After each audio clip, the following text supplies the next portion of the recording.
It was a big win for you guys on Sunday, Dan.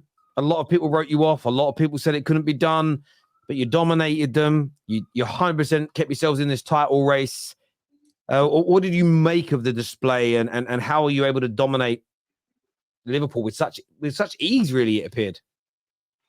Yeah, well, listen, some of that has to be down to Liverpool and Klopp. I thought Klopp got his tactics wrong at times, and I didn't think Liverpool turned up. But that doesn't mean that was the reason why Arsenal won the game. And I've heard that from some people. Well, Liverpool didn't turn up, so Arsenal don't deserve the credit, really. It's just Liverpool rubbish. I kind of disagree with that because I think Arsenal, actually, there was a lot of pressure on Arsenal. And we haven't really done well when it comes to pressure and when it comes to actually making statements this season. We've already lost at Villa Park, St James Park. We couldn't go to Stamford Bridge and win. We couldn't win the North London derby. We couldn't beat Liverpool at Anfield. We've only really beaten Man City and Liverpool this season at home. But you say that, they're two probably the hardest games. I know it's at home and it's different to going to the Etihad and Anfield. But when we look at the two victories there and the way that we did it, it was actually quite impressive. And I actually want to bring the name of this guy up because it's a player that I think a lot of people, including myself, have kind of scoffed at times. But bringing in Jorginho was absolutely the right decision, man. And playing a double pivot with Declan Rice actually really worked. I thought the pair of them absolutely destroyed Liverpool's midfield. I thought the Liverpool midfield was pretty non-existent because of those two players.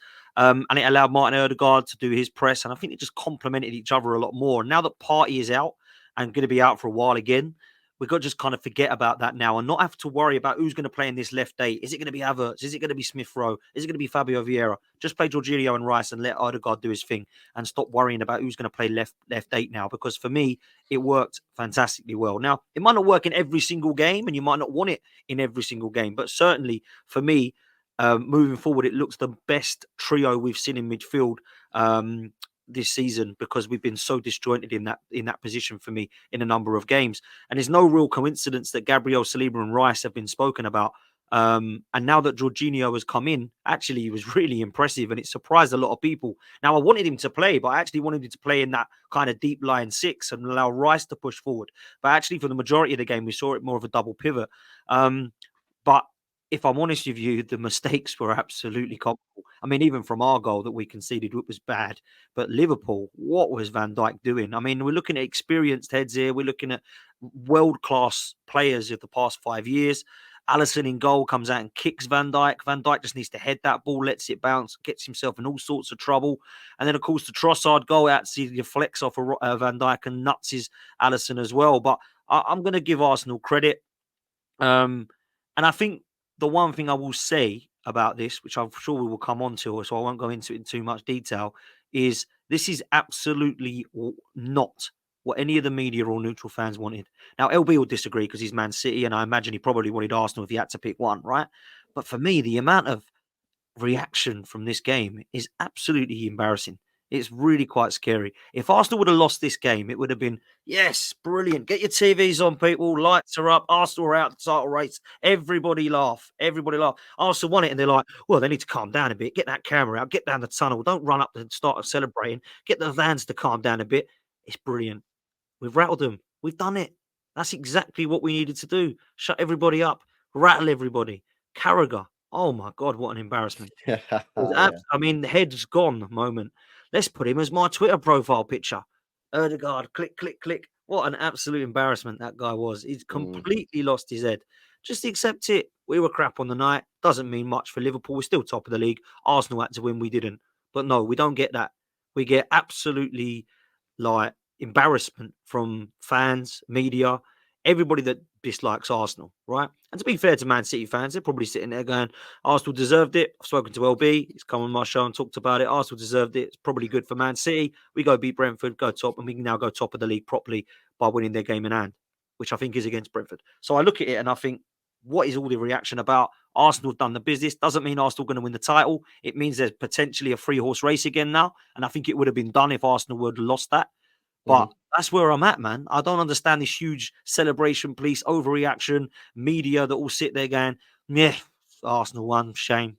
Oh, well, we wanted to have a laugh and we can't now. What is it all about, man? Jesus. And do you understand why for about a year and a half now I've been saying that Arsenal scare rivals? Well, because this is I've never seen anything like it. You were phenomenal. It took. I give BBC Match of the Day 2 on the Sunday great credit because they just broke the game down. They spoke about what you did that was great. They did a very good job. And in fairness, Carragher and the like did last night at Monday Night Football. They broke the game down. I thought it was an embarrassment to the mainstream media that on Sunday night, instead of reviewing all the brilliant things Arsenal did and maybe reviewing some of the things that Liverpool got wrong, they focused on your celebrations. They called you immature for the whole week. I mean, they do it every week, to be fair. They build up Super Sunday, they call it, the biggest game of the week. Drop what you're doing. This is huge. This means everything. It was then twisted into, well, why is everyone so excited? It's only one game. It's only 3 points. And that's for me because there's a lot of people out there for one reason or another. They dislike Arsenal. There's a hatred for them. They've been the whipping boys for a long, long time. And I think there is a bit of fear for them. And all their worst fears were realized at that moment in time. Oh, these guys legitimately are serious and they're really in this title race. And instead of being men, holding their hands up and admitting it, they cried like little babies. It was like watching a bunch of 3-year-olds in a supermarket stamping their feet. Yeah, it was and I'm not an Arsenal fan, but I was watching it just thinking, do you know how embarrassing you all look? It was to not see any credit given. And like Arteta it was only 2 weeks ago, a week ago, when Klopp announced he was leaving. Sky Sports put out a best Klopp celebration compilation. Arteta celebrates, and Sky say this is a disgrace to football what he's doing. It's honestly, it's amazing to watch. So they've got to study this in universities for psychology because there's something not right here. There's some illnesses going on. But the thing is, if it was like, for me, people are saying, well, it don't matter. Arsenal really calm down. They're not going to win the league still. It's not. We'll start acting like it then. What are you worried about? What's this uproar about then? What's it all about? What is it all about? If Arsenal were not serious, which I still don't think we'll win the league, by the way. I've never said we will. I always thought Man City would. We needed to win that just to stay in the race, right?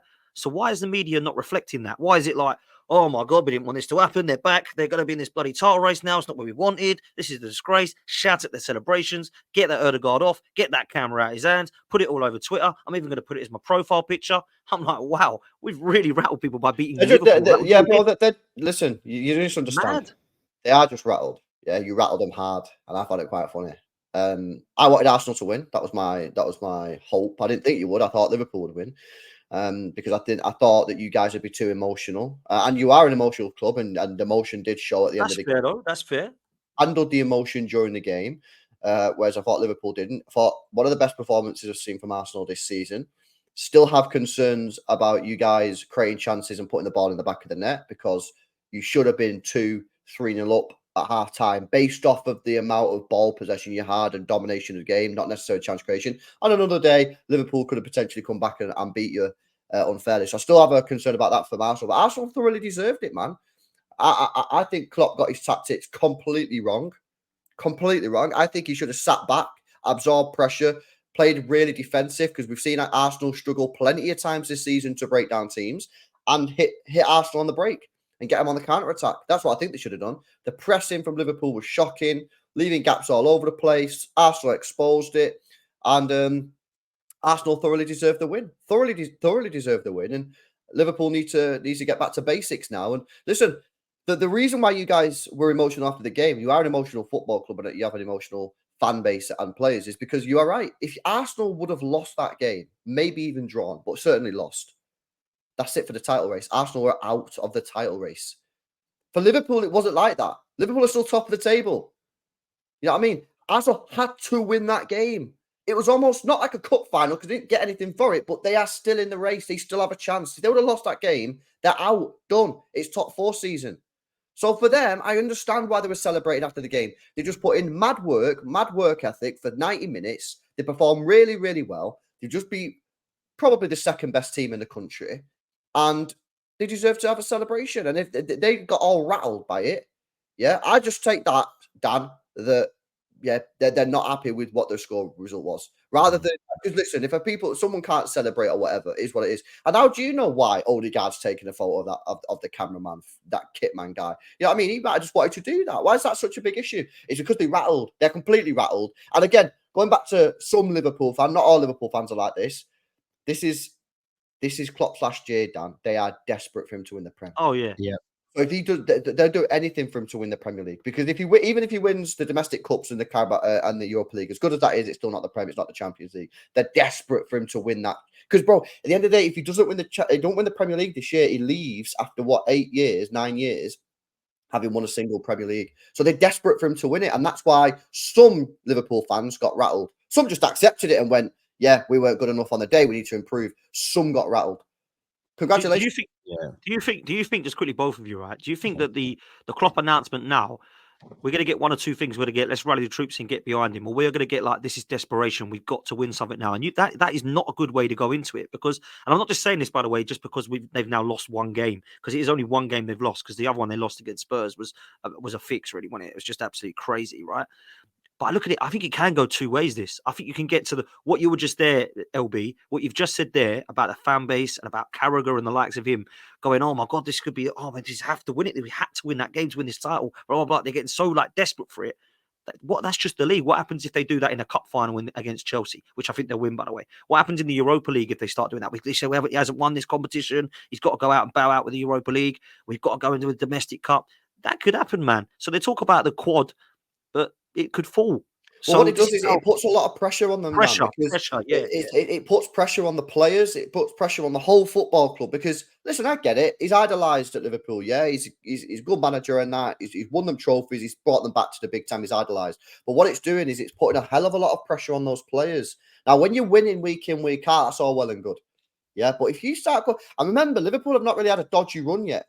City have 1 win in 6. Arsenal have 1 win in 7 or 8.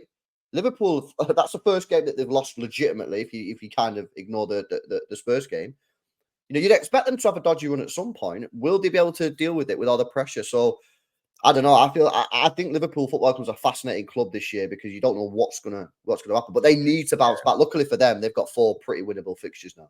Yeah, I agree. I think that the announcement for a lot of people, you get that initial thing of wow, they're going to come together as a club and they're going to go and win it for Klopp. But I remember listening to Sam on the show, and I've seen a lot of other Liverpool fans online. The players now must win it for Klopp.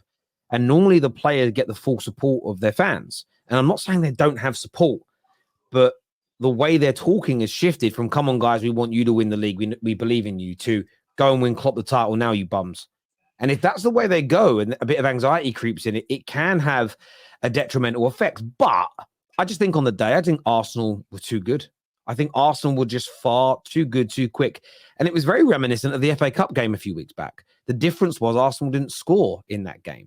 Arsenal probably played better in the FA Cup game for large parts. They just took their chances. And yes, there's a comment actually that came up here earlier that said from Louis that said, serious question. If VVD doesn't make that howler for Arsenal's second goal, do you still go on to win it? Liverpool was controlling the second half. Well, that's what I said before.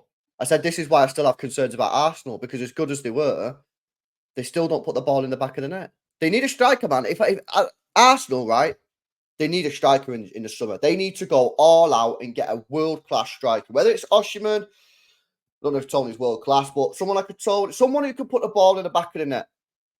Because that's, for me, where they're majorly let down in that squad. They're strong on the wings. They need support. I'm not talking about the squad. I'm talking about the first 11 here, by the way.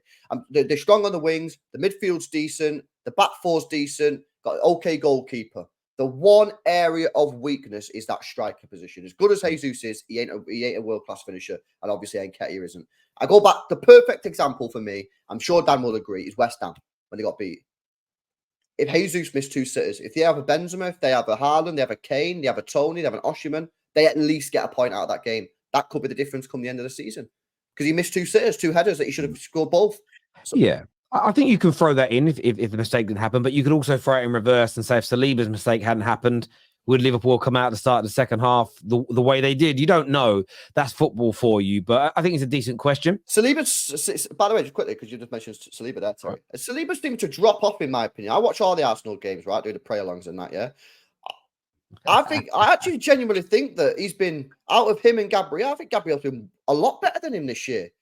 And, I've seen last year, a lot of Arsenal fans was putting Saliba up there with the best in the world or whatever, fairs, whatever last year. I think this year, genuinely, I think he's dropped off. I've seen him in quite a few games that I think he's dropped off.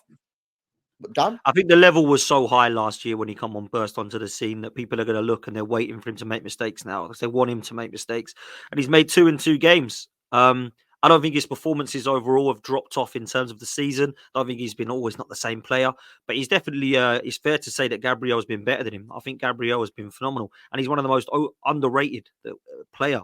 When people talk about it, it's probably because they give Saliba a lot of plaudits, and rightly so. I don't agree with the last comment. I don't think Liverpool dominated Arsenal in any part of that game, if I'm honest. I didn't look at Liverpool and think, oh, yeah, can't see anything happening here. They had probably 10 minutes in the second half where they came out and we thought, oh, this could be a different Liverpool now. You know what's going to happen. And then we got back into the game and I thought we were the better side. Yeah, mistakes happen in football, but like you say, Terry, if the Van Dijk don't happen, if the Saliba don't happen, like we've said, then it could be different for our way as well. But Saliba's been bodied by Onwonyi and he's made an individual error where he's waiting for Rare and he's just clear his lines. He's a young kid. He's going to make mistakes. All defenders do it. We've just seen Van Dijk do it at 32, wherever he old he is. So for me, I don't look at Saliba and worry. And Gabriel, by the way, fair mention because he has been so good for us, man. He really has. Yeah, because he had a lot of bozo moments last year, Gabriel. Yeah. A lot last year. And it's sometimes in games where you were already comfortable. But yeah, he's had a phenomenal campaign. As a partnership, it's class, man. As a partnership, it's class. Gabriel Yeah. Saliba. It really is. It certainly is.